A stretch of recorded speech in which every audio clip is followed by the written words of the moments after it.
This is our English 1, Week 3 check-in.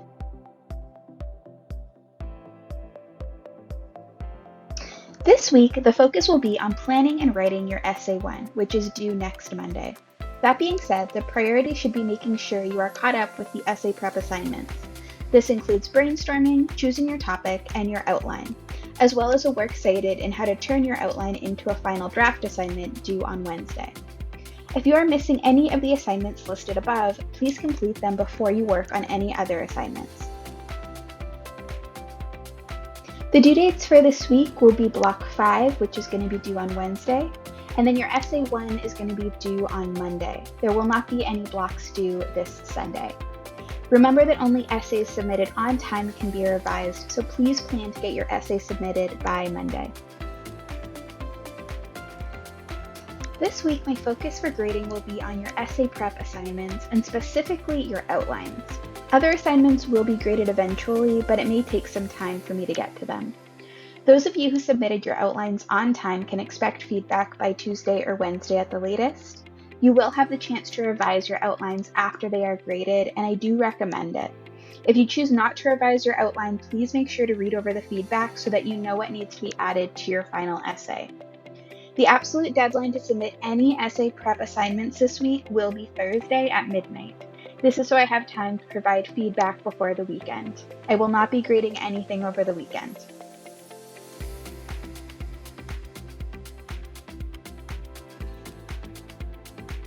Since we're about a week out of you guys submitting your first essay for this class, what I want to do this week is take some time to go over a sample essay and talk to you about what I'm going to be looking for when I'm grading your essays when I do so in about a week. I know that at this point you guys are just finishing up your outlines. You're going to be getting feedback on that soon, and then you're going to be working on your final draft of your essay. And a lot of questions that I get around this time are, what do I need to worry about? What are you going to be looking at? What's going to be graded heavily versus what are some things that are less important? And that's totally fair.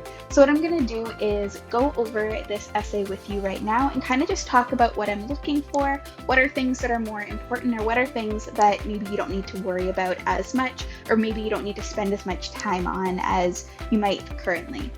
Okay, so this is a sample essay. This is from a student from a couple semesters ago. I've removed all of their personal information, so we're just going to be kind of treating this as a sample essay. So what I do when I first look at your essay is the first thing I'm noticing is your formatting. So this is a really easy way to get some points, is formatting it correctly. So the student did format their essay correctly. We have here our MLA kind of information. So at the top of the page, you're going to have your last name and the page number, and that's going to be throughout the essay. Some people do remove it from the first page, and that's fine, or if you don't remove it, that's also fine. I'm not going to deduct points either way. It's just a matter of preference. And then for here, the heading information, it's going to be your name, my name, the class, and the date, and all of that is going to be double spaced. So that's really what information we need on the front page. And then you're also going to title your essay. Don't just title it Essay 1, give me a unique title that has something to do with what you're going to be talking about. This totally works. And that's basically it in terms of this, first bit of information.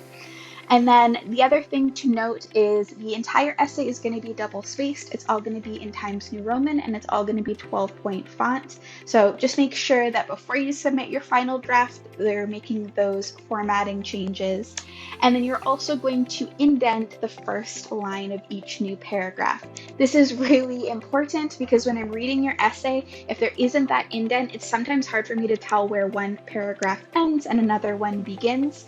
And so having that indent in the first line is just really helpful for me when I'm grading, so I don't have to guess what your paragraphs are. The other thing I always do a quick look at is there the correct amount of paragraphs? So for this first essay, this is a 5-paragraph essay, and so there should only be 5 paragraphs, no more, no less. Now, later on in the semester, we might have some more flexibility with that, but for this first essay, I am requiring 5 paragraphs. And that's just so that I know that you can structure and organize your essay in a way that is appropriate for a college level essay, and you're not just throwing information kind of where you want it. So this is going to be a 5-paragraph essay, and if I look here, there's 1, 2, 3, 4, and then 5. So we have the conclusion. Perfect. And then I'm also going to be looking for a works cited page at the end. It's going to be on its own page. So the essay itself ends on page 4, and then on page 5 we have the works cited page. There is just going to be a simple title up here, works cited. Perfect. We have the 1 citation, which you're going to have for this essay. So it's just going to be whatever article you are quoting for your hook. And then it is cited correctly. I've given you the citations for all of the articles that you have to choose from. So you don't actually have to cite it yourself. You're just copying and pasting it from the list, which they did. And then they also made sure to do a hanging indent, which you see here. So that's where the first line is not indented, but all the other lines are indented. And that's what we do for a works cited page. Okay, so that's just kind of the basic stuff. So those are the first things that I'm going to see that I'm going to check off. If you've got all those things, that's a bunch of points that you just get automatically. So definitely make sure you're doing that. Okay, and then going into the actual content of the essay. So first of all, in the introduction, so I'm actually going to highlight over here. Yeah, I'll go with yellow. So usually what I do with all your essays, the first is I am going to highlight your thesis statement, your topic sentences, and I think for this essay that's it. Once we get to the research essays, I will also highlight your research, but we're not there yet. So for the thesis statement, this is going to be the thesis. Then the first time I remember hearing the rainbow fish was back in kindergarten. Okay, that's going to be our first topic sentence. Then we have the message I took away from the story. That's great. So that's the second topic sentence. As I grew up, the lesson has stayed with me. Okay, it's going to be our last topic sentence. And then we have our conclusion, which doesn't have a topic sentence, so that's fine. Okay, so going through the introduction, what I'm going to be looking for is first that they start off with a hook that is from one of the articles we've read in class, and they are citing it correctly. So right away, I see that they are citing the Pauline Duan article, which is perfect. So they have the name of the article, they have the author, and then they have the quote that is here. And then after that, I'm looking for to see, are you actually discussing the quote and how it relates to your topic? So their quote talks about, the familiar patterns of fairy tales, and then how it matches up with the movement from like childhood to adulthood. And then the student says, as we grow up, we learn life lessons that make us better people, how to treat people equally, how to work with a group. Telling the truth are just a few examples. Okay, so that works. So they're taking what the quote is saying, and then they are relating it to some of the lessons that they've learned, especially from the story that they're going to discuss.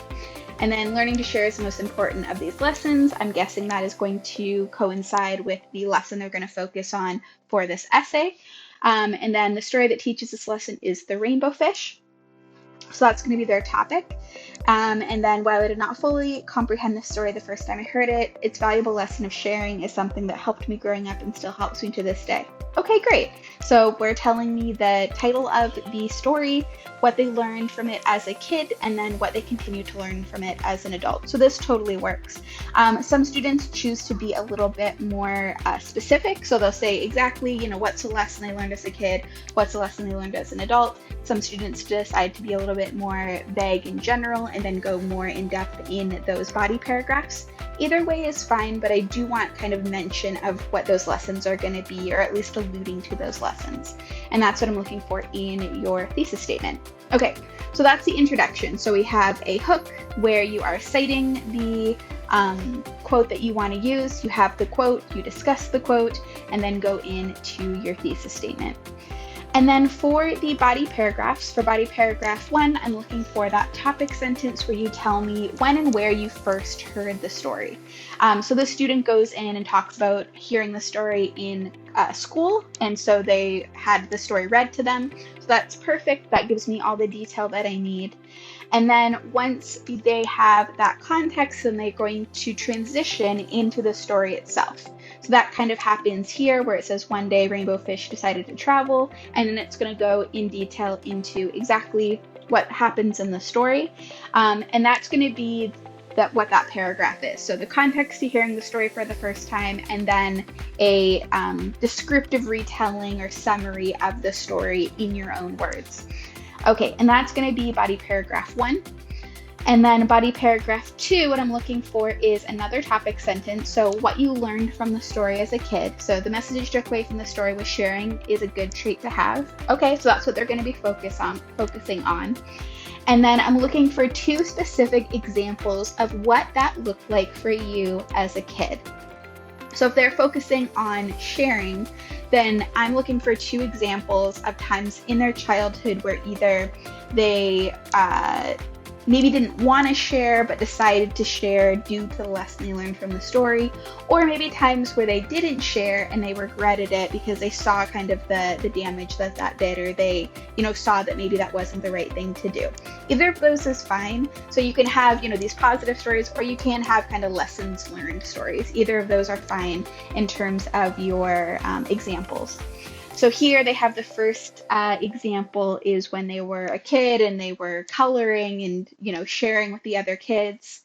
And then they also have a second story about a kind of childhood fight that happened, and Nerf guns and sharing those with their siblings. So both of those are great. Those are 2 very separate, distinct examples that they're giving, and that provides information on, what this message looked like for them and how that manifested in their childhood.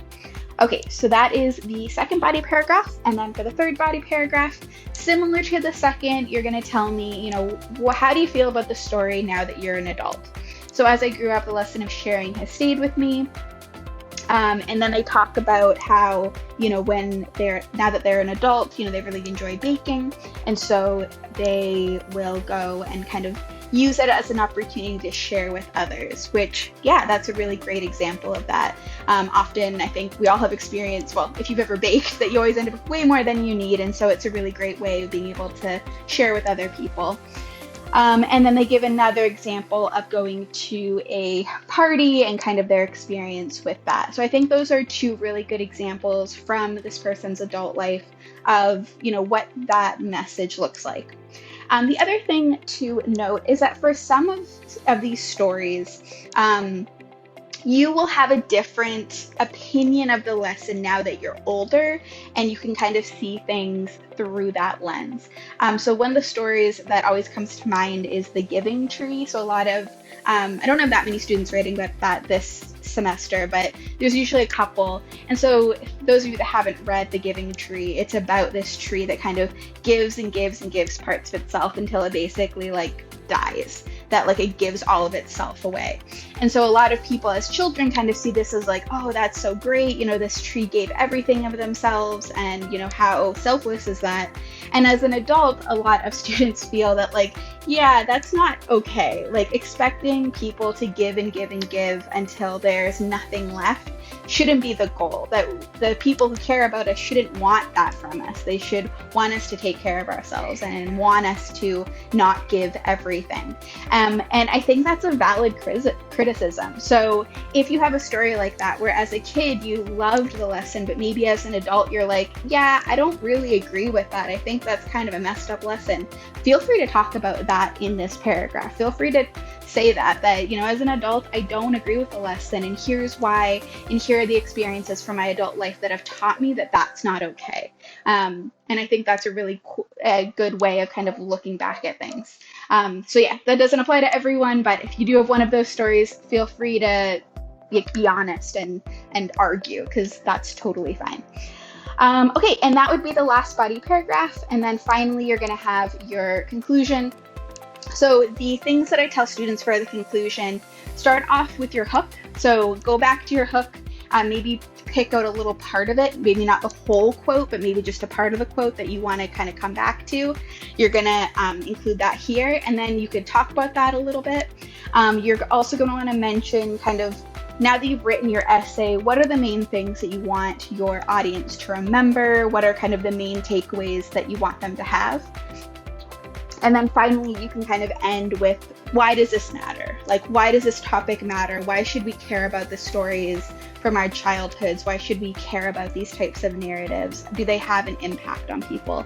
And you can just talk about that. And again, if be honest, talk about, why you think these things are important, and, why they are important to you specifically. And that's going to be your conclusion. So yeah, that's basically what I'm going to be looking for. So hopefully that was helpful. But yeah, as you can see, I'm not going sentence by sentence and looking for perfection. I'm really just looking to see that you can structure your essay, organize your essay, and provide really good examples to go along with what you're talking about in your different paragraphs. Later on this week, I will be announcing an extra credit opportunity on Remind. So make sure that if you don't have your push notifications turned on, that you are checking Remind every day, since you will have 24 hours to respond to the extra credit once it is up. And just like with any extra credit, it is not required. You're not going to lose any points if you don't get to it. It is only if you feel you have enough time to do the assignment.